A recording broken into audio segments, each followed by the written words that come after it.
जलता पंजाब, जलियांवाला बाग।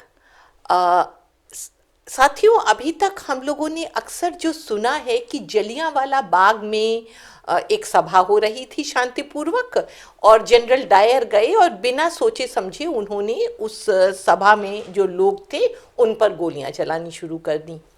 लेकिन वास्तव में जब मैंने इसके ऊपर विस्तृत जानकारी अर्जित करने की कोशिश की तो मेरे संज्ञान में दो पुस्तकें आईं, और आश्चर्य है ये दोनों पुस्तकें अंग्रेजों द्वारा ही लिखी गई हैं। एक है Lahore in the time of the British Raj, और दूसरी है the butcher of Amritsar by Nigel Collett. इन दोनों पुस्तकों को पढ़ने के बाद यह ज्ञान हुआ कि अमृतसर स्वर्ण मंदिर में जो लोग आए थे और फिर बगल में जलियांवाला बाग में बैठ के जो लोग चुपचाप भाषण सुन रहे थे, उनके ऊपर ये अकस्मात निर्णय नहीं लिया गया था कि गोलियां चलाई जाएंगी, वरन यह एक सोची समझी निर्धारित साजिश के तहत किया गया था। अमृतसर की स्थिति ऐसी हो गई थी कि वहां पनपते हुए विद्रोह को देखकर यह निर्णय लिया गया था कि इसको, जो स्वर्ण मंदिर इलाका है, पुराने नगर का इलाका है, इसको बम से उड़ा दिया जाए। तो यदि जलियांवाला बाग में नरसंहार न होता तो जो मंदिर हम आज देख रहे हैं वह मंदिर भी न होता, वह बम से उड़ा दिया गया होता। इसके लिए 2 एरोप्लेन, 1000 से ऊपर सिपाही और बॉम्ब पहुंच चुके थे 10 एवं 11 अप्रैल 1919 में। तो आज हम जो बात करेंगे वो यही बात करेंगी कि आखिर यह साजिश, यह इतनी बड़ी जो है एनिमी टेरिटरी, अमृतसर को डिक्लेयर करने की आखिर अंग्रेजों को आवश्यकता क्यों पड़ी। तो हम देखते हैं कि फर्स्ट वर्ल्ड वॉर के समय हमारा डिफेंस ऑफ इंडिया एक्ट बना था, और डिफेंस ऑफ इंडिया एक्ट के तहत ऐसे कानून बनाए गए थे जिससे कि कहीं भी कोई भी यदि आंतरिक सुरक्षा का प्रश्न आए तो उसको सक्षम रूप से एक परिणति तक ले जाने में ब्रिटिश सरकार सक्षम हो सके। और हमने जो है ब्रिटिशर्स से ये समझौता भी किया था कि ठीक है, फर्स्ट वर्ल्ड वॉर में हम आपका साथ देंगे, लेकिन वॉर ख़त्म होने के बाद आप हमें डोमिनियन स्टेटस दे दीजिएगा। लेकिन जब 1819 में वॉर समाप्त हुआ तो डोमिनियन स्टेटस देना दूर रहा, यह हुआ कि अब किसी तरह से यहाँ लोगों का मुंह बंद रखो, लोग अपना मुंह न खोल पाएं, इसके लिए कुछ ऐसे ही कानून बनाने और आवश्यक हो गए। क्योंकि युद्ध के दौरान भी गदर क्रांतिकारी इतने भीषण गवर्नमेंट ऑफ इंडिया एक्ट के कानूनों के बाद भी कोई संभले नहीं, और क्रांतियां हमें लगातार एक के बाद एक नजर आती रहीं। गदर क्रांति के बाद 1918 में 18 क्रांतियां देश भर में हुई। तो इन सब से निपटने का क्या तरीका था, और उसके साथ ही साथ हमारी आर्थिक स्थिति बहुत बिगड़ गई। तो पंजाब में खास तौर से सबसे ज़्यादा फौज जो थी वो पंजाब में जबरन लोगों को भर्ती करके वर्ल्ड वॉर में लड़ने के लिए भेजा गया था। उसके बाद फिर एक के बाद एक आर्थिक स्थिति को सुधारने के लिए टैक्स लगाने प्रारंभ हुए। 1 अप्रैल 1917 में सुपर टैक्स लगाया गया, 1 अप्रैल 1918 में इनकम टैक्स लगाया गया, और साथ ही साथ access profit duty act promulgate कर दिया गया। इन इतने टैक्स लगने के बाद और चीज़ों की कमी होने के कारण इन्फ्लेशन एकदम से बढ़ गया। 1 वर्ष के अंदर अमृतसर में 55% कर वृद्धि हो गई थी, और 1914 से 1919 के बीच जो कीमतों में वृद्धि हुई थी वह इस प्रकार है कि गेहूं की कीमत 47% बढ़ गई थी, कॉटन की कीमत 310% बढ़ गई थी, चीनी की कीमत 68% बढ़ गई थी, और अन्य खाद्य सामग्रियों की कीमत भी 93% तक बढ़ चुकी थी। इसके साथ ही साथ हमारी जो इंडस्ट्रीज थी वो पूरी तरह से ठप हो गई थी। तो जो वेजेस हैं उसमें 2% गिरावट आ गई थी। आज आप सोचिए कि मजदूर यदि कल से आज आप उसको कम पैसा देंगे तो उसकी क्या स्थिति हो जाएगी, जबकि बाहर सारी चीज़ों की कीमत इतनी ज़्यादा बढ़ रही हो। तो यहाँ वेजेस में 2% कटौती हो गई। इसके साथ ही साथ 1918 में ग्रामीण क्षेत्रों में इन्फ्लुएंजा के कारण लगभग 25% जनसंख्या बिना दवा के मर चुकी थी। तो पूरी तरह से चारों तरफ एक विध्वंस ही नजर आ रहा था। तो ये हुआ कि अब वॉर टाइम में तो हमारे पास गवर्नमेंट ऑफ इंडिया एक्ट था, लेकिन पीस टाइम के लिए भी कुछ ऐसे एक्ट्स जरूरी हैं, कुछ ऐसे कानून जरूरी हैं जिससे लोगों की आवाज़ दबाई जा सके और वो उभर कर सामने ना आए। तो इसके लिए जस्टिस मिस्टर एस.ए.टी. रॉलेट की अध्यक्षता में एक समिति का गठन किया गया और समिति ने अपनी सिफारिशें जब दी तो 18 मार्च 1919 को इंपीरियल लेजिस्लेटिव काउंसिल ने इन सिफारिशों को मंजूर करके रॉलेट एक्ट पास कर दिया। रॉलेट एक्ट के बारे में कहा जाता है न दलील, न वकील, न अपील, यानी आप उसके खिलाफ बोल नहीं सकते थे। वकील या कानूनी कोई दाव पेच उसमें लगाने का तो प्रश्न ही नहीं था। यह स्थिति दिन पे दिन बिगड़ती जा रही थी। जब इंपीरियल लेजिस्लेटिव काउंसिल में जितने हिंदुस्तानी सदस्य थे उन्होंने इसका जमकर विरोध किया, लेकिन किसी भी तरह से अंग्रेज मानने को तैयार नहीं थे और यह एक्ट पास कर दिया गया। इस एक्ट को पास करने का जो आफ्टर इफेक्ट्स हुए वो ये थे कि हमारे जो लॉयलिस्ट यानी अंग्रेजों के पक्षधर लोग थे, जो हमारे मध्य मार्गी लोग थे या हमारे जो मॉडरेट्स थे या उग्रवादी, ये सभी सरकार के विपक्ष में आ गए और हम लोग एक आंदोलन की तरफ बढ़ने लगे। इसी बीच गांधी जो थे वह भी भारत के स्टेज के ऊपर, गांधी का आगमन हुआ और गांधी को साउथ अफ्रीका से काफ़ी एक्सपीरियंस प्राप्त हो गया था कि जनता के साथ कैसे जोड़ा जाता है। तो गांधी का आगमन जो था उससे भी हुकूमत, ब्रिटिश हुकूमत काफ़ी तंग आ गई, क्योंकि गांधी ने जो अब नया हथियार अपनाया कि अपने सत्याग्रह आंदोलन में उन्होंने यह प्रतीक्षा नहीं की कि किस स्थान पर कांग्रेस है और किस स्थान पर कैसे उनके कार्यकर्ताओं से कार्य कराया जाए। उन्होंने देखा कि जो भी सरकार विरोधी हैं, चाहे वह हिंदू हो, मुसलमान हो, सिख हो, हम सबको साथ लेकर चलेंगे। तो पंजाब के अंदर आर्य समाज को भी उन्होंने अपने से जोड़ लिया। जो वहाँ खिलाफत मूवमेंट के मुस्लिम क्रांतिकारी थे उन्हें भी जोड़ लिया, होम रूल लीग वालों को भी जोड़ लिया और पंजाब में सब लोग एक साथ गांधी के साथ आ गए उनके सत्याग्रह आंदोलन में। अब इसके लिए ब्रिटिश सरकार किसी भी तरह से तैयार नहीं थी, क्योंकि एक जो कहते हैं कि एक अहिंसक आंदोलन की वो कल्पना ही नहीं कर रहे थे और इस तरह से हिंदू मुसलमान सबके साथ मिलने की भी कल्पना नहीं कर रहे थे। तो जो रॉलेट एक्ट के अंतर्गत जो पावर्स दी गई थी वो ये थी कि क्षेत्रीय जो गवर्नर्स हैं अपने लोकल स्थितियों को देखते हुए कोई भी कानून पारित कर सकते हैं और किसी को भी बोलने से मनाही कर सकते हैं, किसी को भी इंटर्न कर सकते हैं या किसी को भी जेल भेज सकते हैं।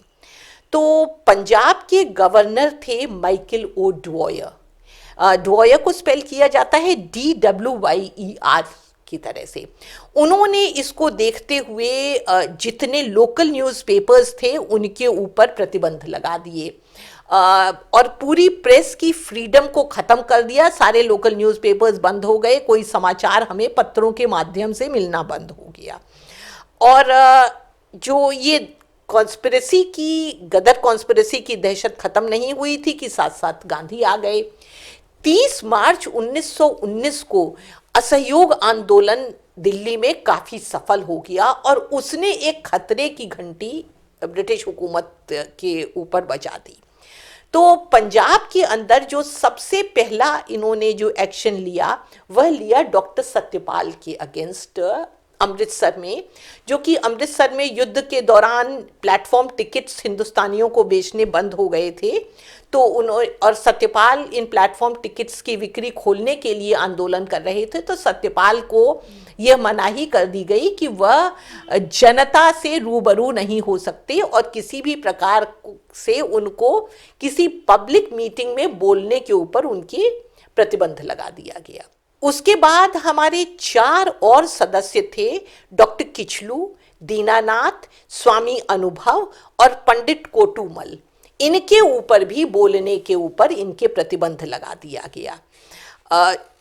और फिर हमने देखा कि 9 अप्रैल रामनवमी का दिन था, 9 अप्रैल 1919। रामनवमी के दिन नेताओं के तो बोलने पे प्रतिबंध था, लेकिन उस दिन एक नया ही समीकरण सामने दिखाई दिया। जो जलूस निकल रहा था उसके अंदर जितनी रावण की सेना थी वो सब मुसलमानों की बनी हुई थी, तो मुसलमान भी खुलेआम रामनवमी के जलूस में शामिल हुए। और जो बंदर सेना थी वह सिखों की थी और यह सेना चल रही थी। तो सेना का निरीक्षण करने के लिए जो अमृतसर के डिप्टी कमिश्नर थे माइल इरविन, वो आए।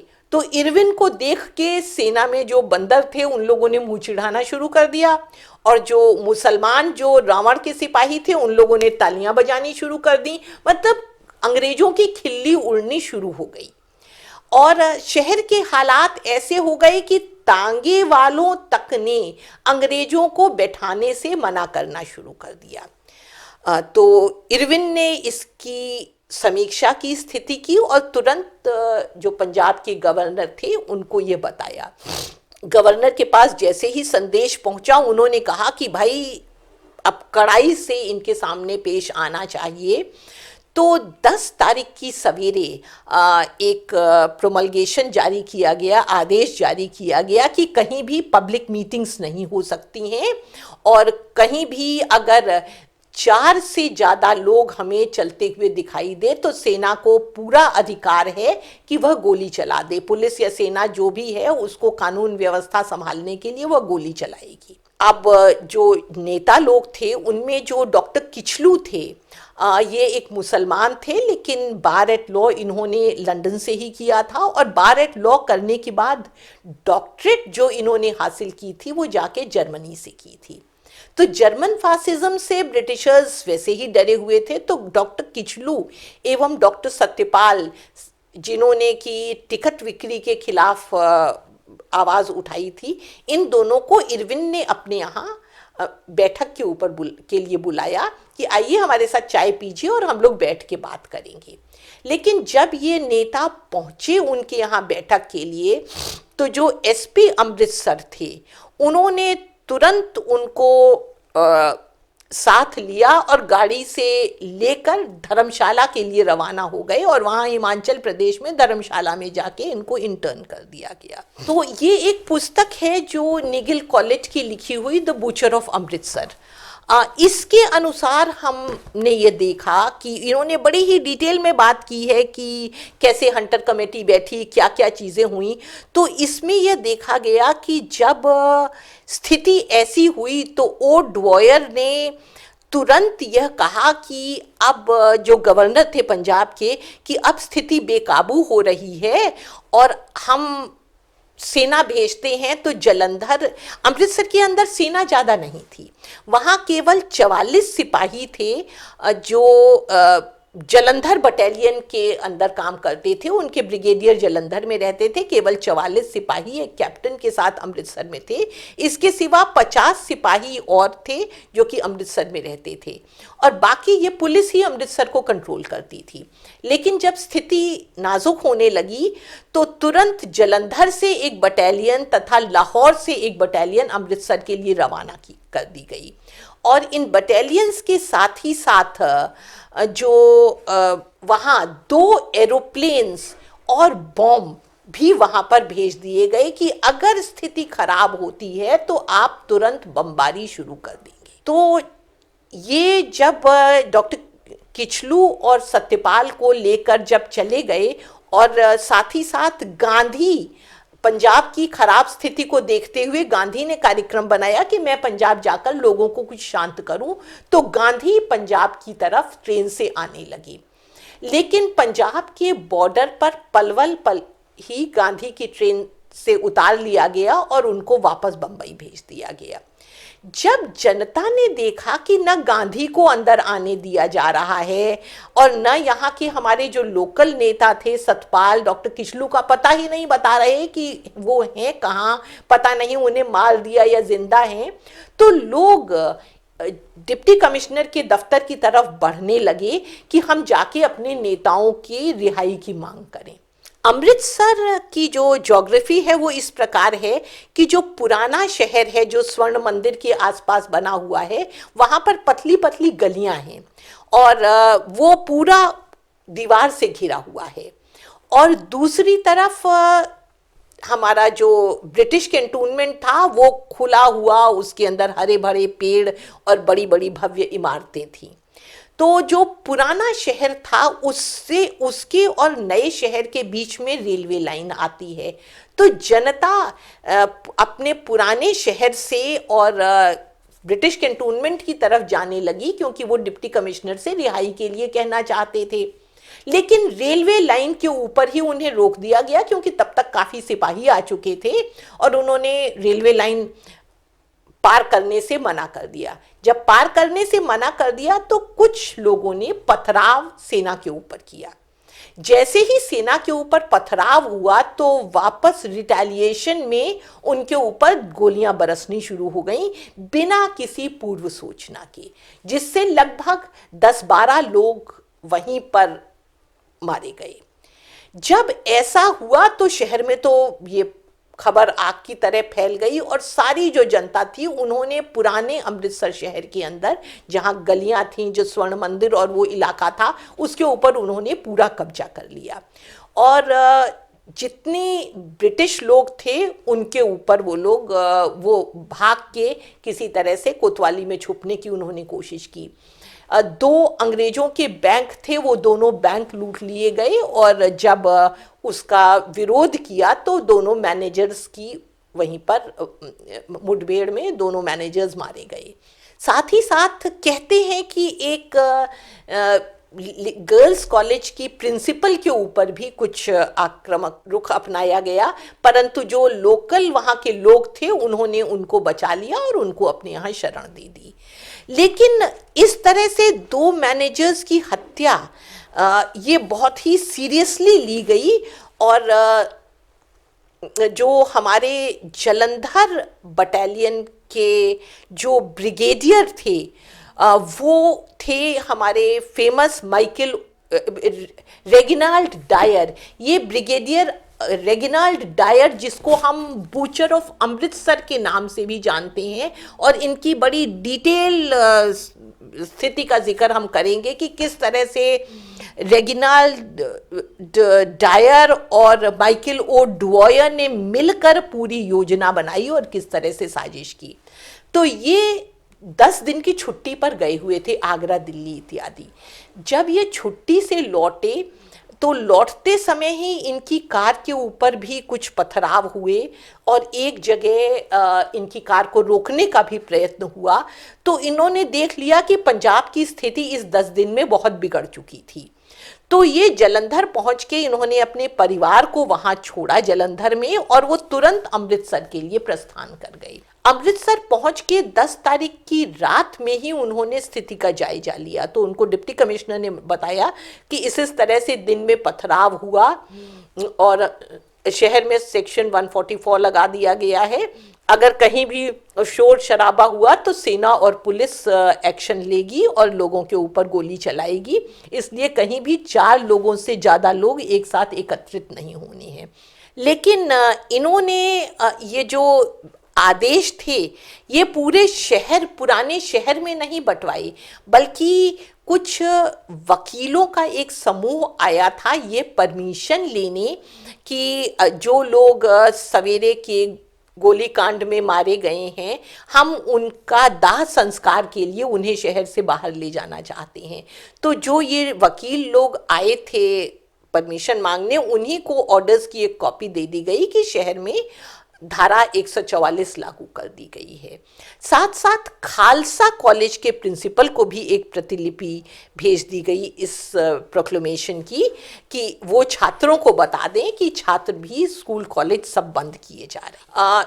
स्थिति जब खराब हो रही थी तो 9th गोरखा रेजिमेंट उसी समय ट्रेन से देहरादून से पेशावर के लिए जा रही थी। तो उस कैप्टन क्रॉम्पटन के अंडर में वो गोरखा रेजिमेंट को भी वहीं रोक लिया गया। तो 10 तारीख की रात तक वहाँ 1000 से ऊपर सिपाही आ चुके थे। जब जनरल डायर वहाँ पहुँचे तो उन्होंने स्थिति का आकलन करके और इरविन जो डिप्टी कमिश्नर्स थे उनसे पूरा का पूरा चार्ज संभाल लिया और रामबाग में उन्होंने अपना हेडक्वार्टर बना लिया और वहाँ से कार्य करने लगे। 11 एवं 12 तारीख को फिर एक डुगडुगी के साथ शहर के कुछ भागों में यह जो प्रोमलगेशन था, नया अध्यादेश जारी हुआ था, यह डुगडुगी के साथ कुछ हिस्सों में सुना दिया गया कि लोग एक जगह एकत्रित न हो, क्योंकि कानून व्यवस्था को मद्देनजर रखते हुए यदि कहीं भीड़ दिखाई दी तो उस पर गोली चला दी जाएगी। लेकिन फिर भी यह आदेश पुराने शहर का जो खास इलाका था यानी स्वर्ण मंदिर इत्यादि, वहाँ पर यह आदेश नहीं भेजी गई और केवल शहर के कुछ बाहरी इलाकों में यह डुगडुगी के माध्यम से लोगों को सूचित कर दिया गया। 13 अप्रैल को बैसाखी थी। हम जानते हैं कि बैसाखी का त्यौहार सरदार लोग बहुत धूमधाम से मनाते हैं और 1700 से ही 1699 में गुरु गोविंद सिंह ने आकर ये कहा था कि भाई स्वर्ण मंदिर को हम अपना खास अड्डा मानते हैं। तो 1700 से बैसाखी के पर्व पर बहुत दूर दूर से लोग स्वर्ण मंदिर में आने लगे। उसी समय वहाँ पर एक पशु मेला भी लगाया जाता है। तो पशु मेले के लिए भी पशु इत्यादि लेकर गांवों से लोग वहां आने लगे। तो 13 अप्रैल को जहां पशु मेला लगता था शहर के बाहर, वहां तो सेना के अधिकारी और कुछ सैनिक और पुलिस वाले गए और उन्होंने मेले में जो तैयारियां हो रही थी, जो प्रबंध हो रहे थे, उन्हें रोक दिया। लेकिन स्वर्ण मंदिर के बगल में एक बाग था, जो एक छोटा सा ही बाग है, बहुत बड़ा नहीं है, चारों तरफ से करीब 8 फीट की दीवारों से घिरा हुआ है। उस बाग में भी एक मंच लग रहा था और सीआईडी की रिपोर्ट मिली जनरल डायर को कि वहां पर 4 बजे एक सभा का आयोजन हो रहा है। तो उन्होंने वहां उस सभा को रोकने का कोई प्रयत्न नहीं किया, बल्कि किया ये कि उस सभा स्थल के पास जो ऊंची ऊंची इमारतें थीं, वहाँ जनरल डायर ने अपने जासूस बैठा दिए कि हमें हर पल की, हर गतिविधि की सूचना देते रहो कि कब भीड़ एकत्रित होती है और कैसे होती है। और जनरल डायर खुद उन्होंने शहर का निरीक्षण किया, हवाई जहाज तो उनके पास आ ही गए थे, हवाई सर्वेक्षण भी किया और जब पूरी स्थिति देख ली तो रामबाग अपने हेडक्वार्टर आए और सभी अधिकारियों को बुलाकर बात की। लेकिन जो उन्होंने मीटिंग की, उसके बाद उस मीटिंग में अंदर क्या निर्णय हुआ यह हमें नहीं मालूम पड़ पाता। लेकिन यही देखा गया कि उसके बाद उन्होंने डिप्टी कमिश्नर को भी कह दिया कि आप जाइए, अपने दफ्तर में जाके आराम कीजिए। जितने सेना के अन्य अधिकारी थे उन लोगों को भी भेज दिया। मतलब एक ब्रिगेडियर रैंक का अधिकारी कभी खुद रेजिमेंट को लेकर नहीं जाता। उनके नीचे कर्नल होते हैं, लेफ्टिनेंट कर्नल होते हैं, मेजर होते हैं, कैप्टन होते हैं, सेकंड लेफ्टिनेंट होते हैं, कोई ना कोई और जाता है जो सेना को कमांड देता है। लेकिन यहाँ एक ब्रिगेडियर रैंक के अधिकारी ने बाकी सारे अधिकारियों और जो सिविल अधिकारी थे उनको वहां से भेज दिया और खुद 90 सैनिकों को लेकर यह तैयार होके बैठ गए कि मेरे पास सूचना आते ही मैं प्रस्थान करूंगा। हो सकता है कि इरविन क्योंकि थोड़े से नम्र स्वभाव के थे, आईसीएस अधिकारी थे जो डिप्टी कमिश्नर, हो सकता है इरविन ने बैठक में कहा हो कि नहीं नहीं भाई ऐसे गोली चलाना ठीक नहीं रहेगा, या डायर बताना ही ना चाहते हो कि मुझे करना क्या है वहां जाके, तो इरविन को साथ नहीं लिया गया।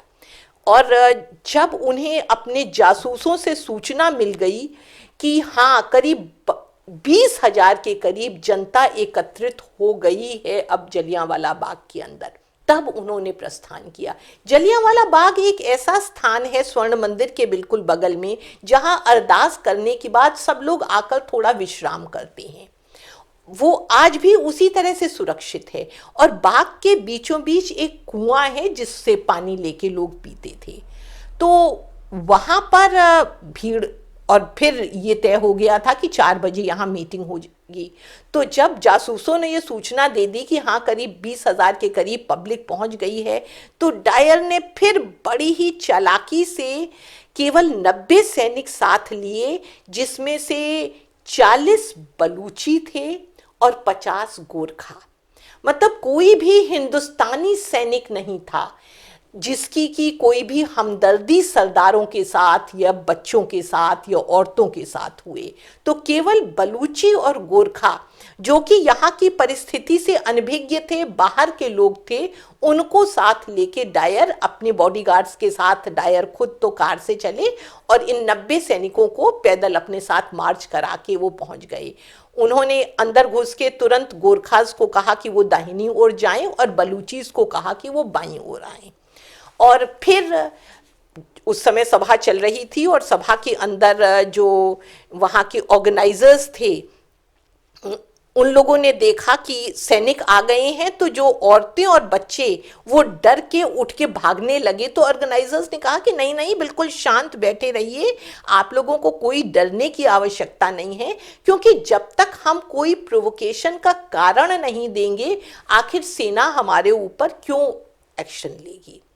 परंतु उनकी सोच गलत थी। यहाँ सेना तो अपने प्री डेस्टाइंड मोड से आई थी और घुसते ही जनरल डायर ने, जब सब सैनिकों ने अपनी पोजीशन संभाल ली, तो जनरल डायर ने आदेश दिया फायर, और गोलियां चलनी शुरू हो गईं। वहाँ ये जलियांवाला बाग से निकलने का केवल एक ही रास्ता था और उस रास्ते पे भी तोप लगा दी गई कि जो रास्ते से बाहर निकलने की कोशिश करेगा उसको तोप से उड़ा दिया जाएगा। तो जब गोलियां चलनी शुरू हुई तो लोगों को समझ में ना आए कि अब क्या करें। तो 8 फीट की दीवार कूद के जाना संभव नहीं था, बाहर निकलने के रास्ते में तोप थी, तो कुछ लोग कुएं के अंदर कूदने लगे बचने के लिए, और इतने ज्यादा लोग कूद गए कि कुआं भी लाशों से भर गया। कुछ लोग जो लंबे थे उन्होंने बच्चों को उठा उठा के दीवार के दूसरे पार फेंकना चालू किया कि भाई हाथ पैर ही टूटेंगे पर उनकी जान तो बच जाएगी। और चारों तरफ हाहाकार भगदड़ स्वाभाविक ही है, और इतना विभत्स दृश्य हो गया कि जो एसपी अमृतसर हैं, कहा जाता है कि वह जलियांवाला बाग छोड़कर बाहर भाग गए, मतलब सहन नहीं कर पाए, वो दृश्य देख नहीं पाए। लेकिन गोलियां तब तक चलती रहीं जब तक बंदूक में गोलियां थीं, उसके बाद फिर वो रीलोड हुई और लगातार 15 मिनट तक गोलियों का चलना बंद नहीं हुआ।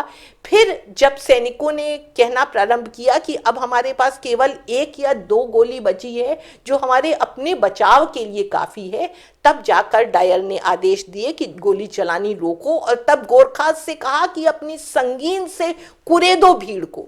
भीड़ जहां भी ज्यादा होती थी वहां देखकर डायर खुद कहता था कि अब यहां मारो, अब यहां गोला मारो। तो इस तरह से गोलियां दाग कर और फिर उन्होंने सेना को वापस लौटने के आदेश दिए और तुरंत अपने हेडक्वार्टर आ गए करीब शाम। और साथ ही साथ यह भी आदेश दे दिए कि अब शहर की बिजली काट दी जाए।